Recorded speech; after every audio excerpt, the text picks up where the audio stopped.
Hello friends, this is Shalini Srivastava. स्वागत है आपका टीचिंग लर्नर्स में। फ्रेंड्स, हम आज शिक्षण कौशल पढ़ रहे हैं, जिसका पहला टॉपिक है शिक्षण की विधियां और कौशल। कल हमने शिक्षण कौशल की का पाठ्यक्रम हमने डिस्कस कर लिया था और थोड़ा शिक्षण के बारे में भी जान लिया था। तो आगे हम आज पढ़ते हैं ये शिक्षण की विधियां और कौशल चैप्टर स्टार्ट करते हैं। हमारा पहला टॉपिक है ये, ठीक है। और ये आप अच्छे से पढ़ते रहिए, आपकी 10 नंबर की तैयारी पक्की होगी। तो अब हम आते हैं सीधे शिक्षण पे। शिक्षण का अर्थ क्या होता है? शिक्षण का सीधा अर्थ कहें तो होता है शिक्षा प्रदान करना, शिक्षा प्रदान करना। ओके। और जो शिक्षण की उत्पत्ति है वो शिक्ष धातु से हुई है, ठीक है। जो शिक्षण शब्द की उत्पत्ति है वो शिक्ष धातु से हुई है।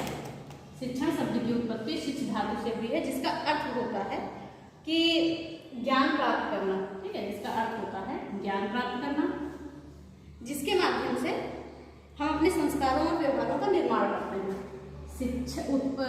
शिक्षण शब्द की उत्पत्ति शिक्ष धातु से हुई है, जिसका अर्थ है ज्ञान प्राप्त करना, जिसके माध्यम से हम अपने संस्कारों और व्यवहारों का निर्माण करते हैं, ठीक है। संस्कारों और व्यवहारों का निर्माण करते हैं। संस्कारों एवं व्यवहारों का निर्माण, ओके। व्यवहारों का निर्माण करते हैं। एक बार और देख लेते हैं। शिक्षण का अर्थ है शिक्षा प्रदान करना। शिक्षण की उत्पत्ति हुई है शिक्ष धातु से, जिसका अर्थ है ज्ञान प्राप्त करना, यानी कि जिसके माध्यम से हम अपने संस्कारों और व्यवहारों का निर्माण करते हैं, वो कहलाता है शिक्षण। अब देखते हैं व्यापक अर्थ में शिक्षण की क्या है शिक्षण। तो व्यापक अर्थ में अगर बात करें तो शिक्षण जो है सतत चलने वाली प्रक्रिया है, ओके। व्यापक अर्थ में बात करें तो शिक्षण है सतत चलने वाली प्रक्रिया है, ठीक है। और इसमें यह भी कहा गया है कि इसके अंतर्गत हम अपने जीवन में कुछ ना कुछ सीखते ही रहते हैं। इसलिए व्यक्ति का पूरा जीवन काल ही शिक्षण काल कह सकते हैं होता है, ठीक है। क्योंकि पूरा जीवन हम कुछ ना कुछ सीखते ही रहते हैं, इसलिए व्यक्ति का पूरा जीवन काल ही शिक्षण काल होता है, ठीक है। ये उसका शिक्षण काल है। और फिर अगला है, इस प्रकार के शिक्षण में औपचारिक और अनौपचारिक दोनों प्रकार के साधनों से सीखते हैं। इस प्रकार के व्यापक शिक्षण में हम औपचारिक एवं अनौपचारिक दोनों प्रकार के शिक्षणों से सीखते हैं। दोनों प्रकार के साधनों से व्यक्ति जीवन भर सीखता है। एक बार और देख लेते हैं। शिक्षण का व्यापक अर्थ शिक्षण सतत चलने वाली प्रक्रिया है, ठीक। क्योंकि व्यक्ति जीवन भर कुछ ना कुछ सीखता ही रहता है, इसलिए व्यक्ति का पूरा जीवन काल शिक्षण काल कहलाता है, ठीक है। शिक्षण काल होता है। और जो है शिक्षण जो है औपचारिक और अनौपचारिक दोनों प्रकार का है, ठीक है। दोनों प्रकार के साधनों से व्यक्ति सीखता है। औपचारिक और अनौपचारिक दोनों प्रकार के साधनों से व्यक्ति सीखता है। फिर आते हैं शिक्षण का संकुचित अर्थ। तो जो शिक्षण का संकुचित अर्थ है, इसमें यह कहा गया है कि शिक्षण जो है बालकों को ज्ञान, सूचना, जानकारी एवं परामर्श देना ही शिक्षण है। इसमें कहा गया है कि बालकों को ज्ञान, सूचना, जानकारी एवं परामर्श देना ही शिक्षण है। शिक्षण का संकुचित अर्थ है कि बालकों को ज्ञान, सूचना, जानकारी व परामर्श देना ही शिक्षण है, ठीक है। और जो ये संकुचित अर्थ में जो शिक्षण होता है, ये पूर्व नियोजित होता है और नियंत्रित होता है, ओके। पूर्व नियोजित एवं नियंत्रित होता है, क्योंकि यह कुछ निश्चित वर्षों तक ही दिया जाता है, ओके। क्योंकि यह कुछ निश्चित वर्षों तक ही दिया जाता है, निश्चित वर्षों तक ही दिया जाता है, ठीक है। इसकी एक समय सीमा फिक्स होती है, इतने वर्ष तक शिक्षण देना है। और इसमें जो है केवल औपचारिक साधनों का प्रयोग किया जाता है। संकुचित अर्थ में जो शिक्षण है उसका हम औपचारिक यानी कि औपचारिक यानी पूरा फिक्स, हमारा समय, स्थान, सिलेबस हर चीज फिक्स, यानी औपचारिक शिक्षण। तो एक बार और देख लेते हैं। बालकों को शिक्षण का संकुचित अर्थ क्या है? बालकों को ज्ञान, सूचना, जानकारी, परामर्श देना ही शिक्षण है। और यह है कि बालकों को पूर्व नियोजित एवं नियंत्रित, यानी कि पूर्व नियोजित एवं नियंत्रित शिक्षण है जो निश्चित वर्षों तक ही चलता है। और ये औपचारिक शिक्षण जिसका हर फिक्स होता है, क्लासरूम, जगह, स्थान, पाठ्यक्रम, शिक्षक, सब चीज फिक्स होते हैं। तो ये हो गया औपचारिक। अब हम देखते हैं आगे। अब हम संकुचित अर्थ और व्यापक अर्थ को एक साथ देख लेते हैं, ठीक है। संकुचित अर्थ में शिक्षण का अर्थ क्या है? निश्चित उद्देश्य होता है, निश्चित समय होता है, निश्चित स्थान होता है, ठीक है। और ये उदाहरण के लिए देखें तो विद्यालय शिक्षा और औपचारिक शिक्षा इसमें आती है। यह निश्चित अर्थ और संकुचित अर्थ हो गया। अब व्यापक अर्थ देखते हैं। आजीवन चलने वाली प्रक्रिया है, आजीवन या सतत चलने वाली है। औपचारिक और अनौपचारिक दोनों प्रकार के शिक्षण होते हैं और ये जीवन भर बालक से सीखता है। इसलिए इसको व्यापक अर्थ में जीवन भर चलने वाली प्रक्रिया कहते हैं। अब देखिए इतना हमने शिक्षण का अर्थ देखा, शिक्षण के बारे में देखा। अब देखिए इसका निष्कर्ष क्या निकलता है, ठीक है। निष्कर्ष के बाद हम परिभाषाओं पे आते हैं। तो एक मिनट, अब देखते हैं इसका निष्कर्ष क्या है। तो जो शिक्षण क्या है, अगर हम अभी तक के उस पे आए हैं, देखा हमने शिक्षण क्या है, त्रिआयामी सामाजिक प्रक्रिया है। क्या शिक्षण क्या है? शिक्षण जो है ये त्रिआयामी सामाजिक प्रक्रिया है। ओके,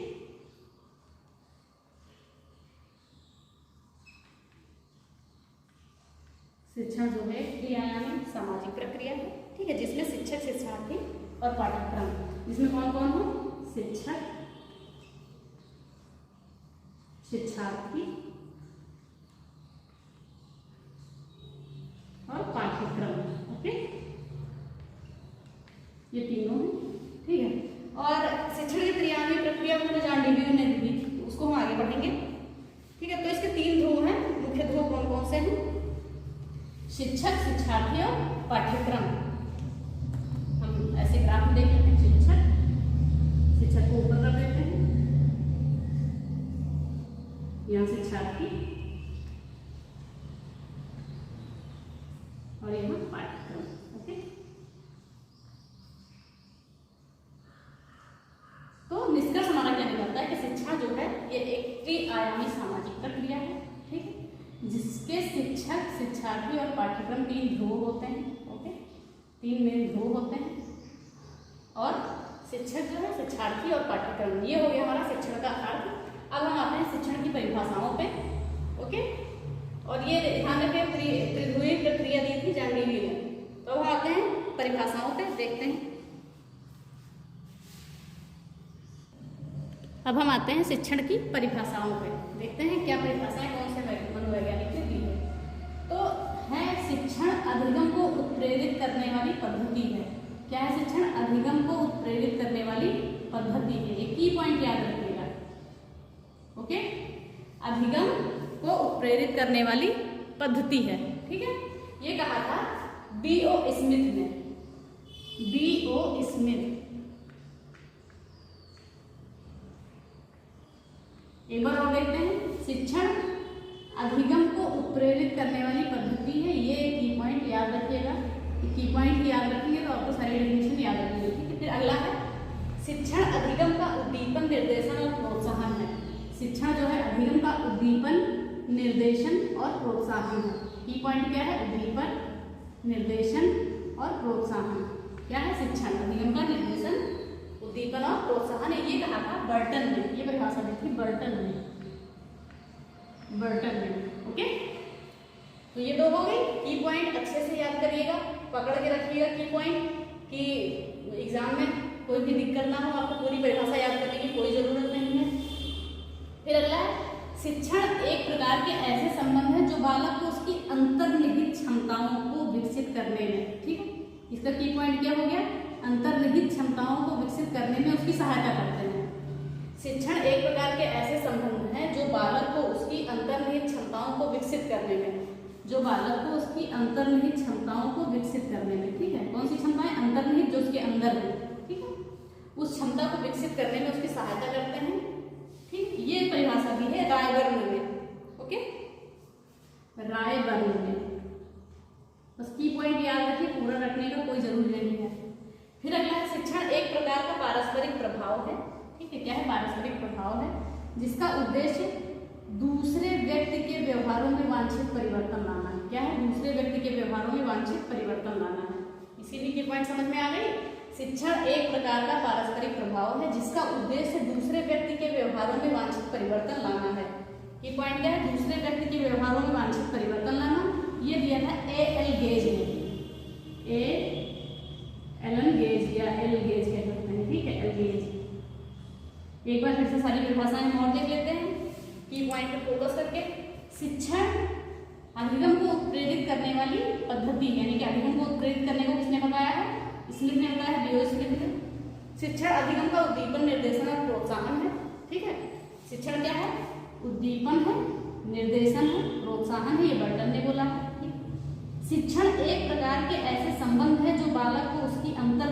क्षमताओं को विकसित करने में उसकी सहायता करते हैं। तो अंतर्निहित क्षमताओं को विकसित करने का किसने बताया? रायबर्न ने।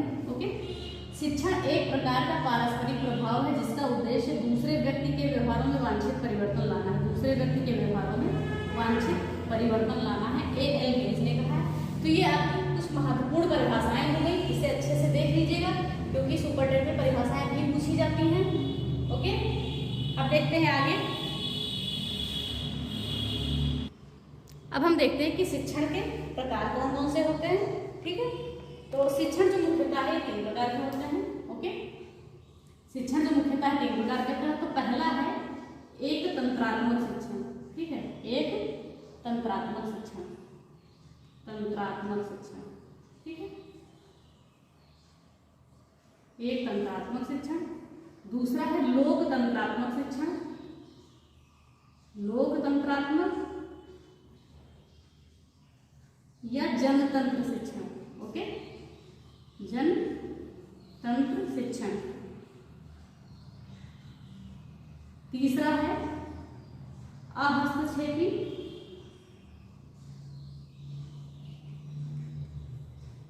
या हस्तक्षेप रहित शिक्षण। ओके, अहस्तक्षेपी या हस्तक्षेप रहित शिक्षण। ओके, हमारे शिक्षण के कितने प्रकार हैं? 3 प्रकार के हैं। ठीक है, तो शिक्षण के प्रकार कितने हैं? 3 हैं। एक तंत्रात्मक शिक्षण, लोकतंत्रात्मक या जनतंत्र शिक्षण, और तीसरा है अहस्तक्षेपी या हस्तक्षेप रहित शिक्षण। तो देखते हैं एक तंत्रात्मक शिक्षण क्या होता है। ओके, बाकी को बिगाड़ देते हैं। तो जो हमारा एक तंत्रात्मक शिक्षण होता है इसे हम क्या कह सकते हैं? यानी कि जो एक ही धुरी पर चले एक हिसाब से मान सकते हैं। तो जो एक तंत्रात्मक शिक्षण होता है इसे निरंकुश, तानाशाही, सत्तावादी, ठीक है, और शिक्षक केंद्रित ये सब कह सकते हैं। क्या कह सकते हैं? निरंकुश, तानाशाही,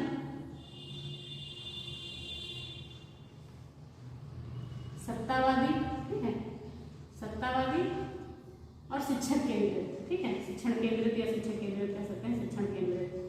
ओके, या शिक्षक केंद्रित कह सकते हैं। ओके, क्या है? जो एक तंत्रात्मक शिक्षण है निरंकुश, तानाशाही, सत्तावादी, ठीक है, और शिक्षक केंद्रित, इसे शिक्षण भी कहते हैं। ठीक है, इसमें जो है, इसमें जो शिक्षक का है प्रथम स्थान होता है। शिक्षक का प्रधान स्थान या प्रमुख स्थान होता है। प्रमुख स्थान या प्रधान स्थान या प्रथम स्थान। ठीक है, प्रमुख या प्रधान या प्रथम स्थान होता है शिक्षक का। ओके, तो इसमें शिक्षक प्रधान होता है, शिक्षक प्राथमिक होता है। तो अतः इसमें जो है विद्यार्थियों को क्या करते हैं कि वरीयता नहीं देते हैं। जो विद्यार्थी होते हैं, इसमें जो विद्यार्थी हैं इनका गौड़ स्थान होता है, इन्हें वरीयता नहीं होती है। विद्यार्थी को वरीयता नहीं देते हैं। ठीक, इसमें अपने हिसाब से शिक्षण कार्य चलता रहता है, विद्यार्थी को वरीयता नहीं देते हैं। ओके, फिर आगे क्या है? तो इसमें विद्यार्थी गौड़ हो गया। और इस प्रकार के शिक्षण में जो है, जो शिक्षक ही सब कुछ होता है। ओके, इस प्रकार के शिक्षण में क्या कहते हैं? शिक्षक ही सब कुछ होता है, शिक्षक ही सब कुछ होता है। एक बार और देखते हैं। पहला है एक तंत्रात्मक शिक्षण। ठीक, इस प्रकार का शिक्षण जो है ये निरंकुश, तानाशाही, सत्तावादी और शिक्षक केंद्रित होता है।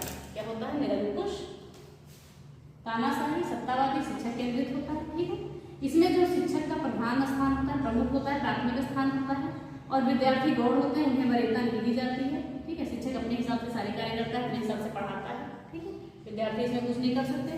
और इसमें यह माना गया शिक्षण ही सब कुछ है। ठीक है, एक तंत्रात्मक शिक्षण में शिक्षक को ही सब कुछ माना गया है, विद्यार्थी को कुछ नहीं माना गया है। ठीक है, तो अगला हमारा है लोकतंत्रात्मक शिक्षण। ये हो गया हमारा। अगला है लोकतंत्रात्मक शिक्षण।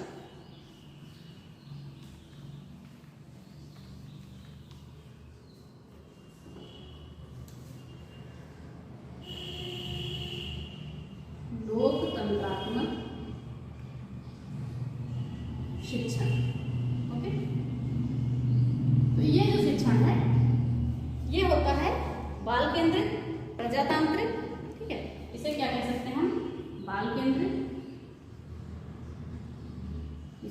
केंद्रित भी कह सकते हैं, प्रजातांत्रिक भी कह सकते हैं। ओके,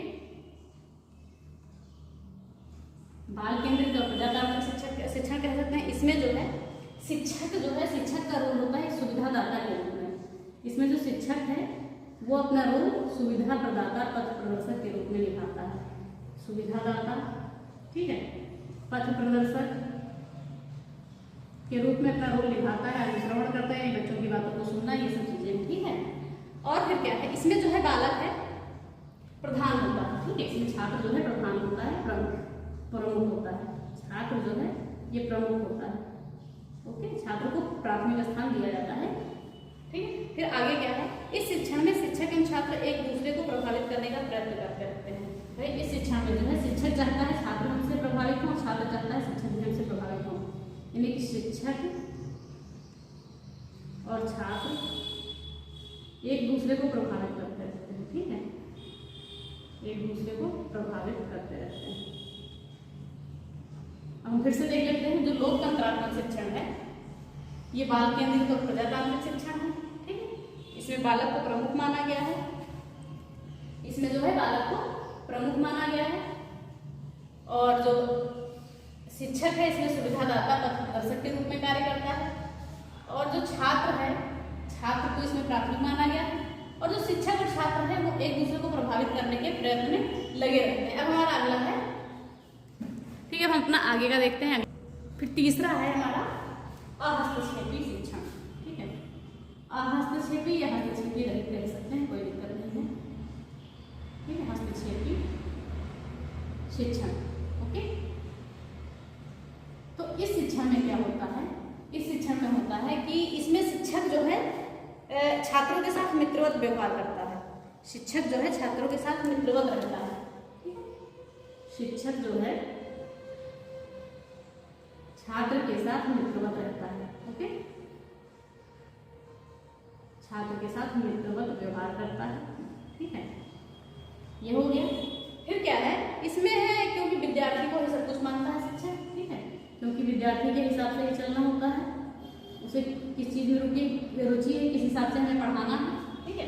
तो यहाँ विद्यार्थी सर्वे सर्वा है, ओके।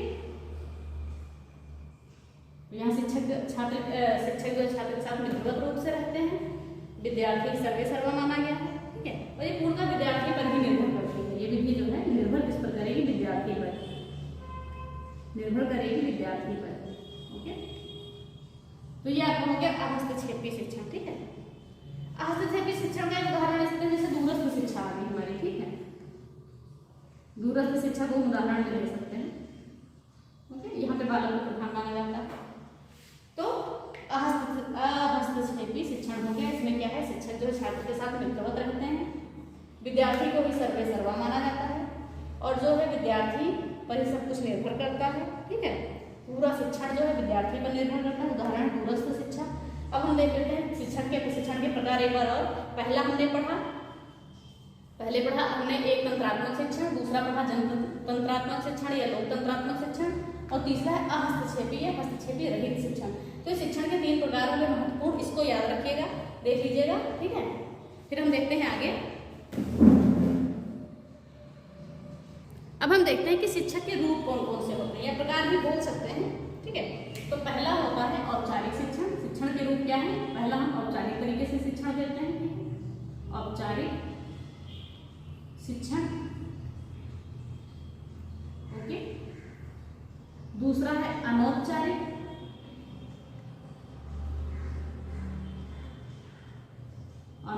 शिक्षण, और तीसरा है निरौपचारिक, ओके, निरौपचारिक शिक्षण।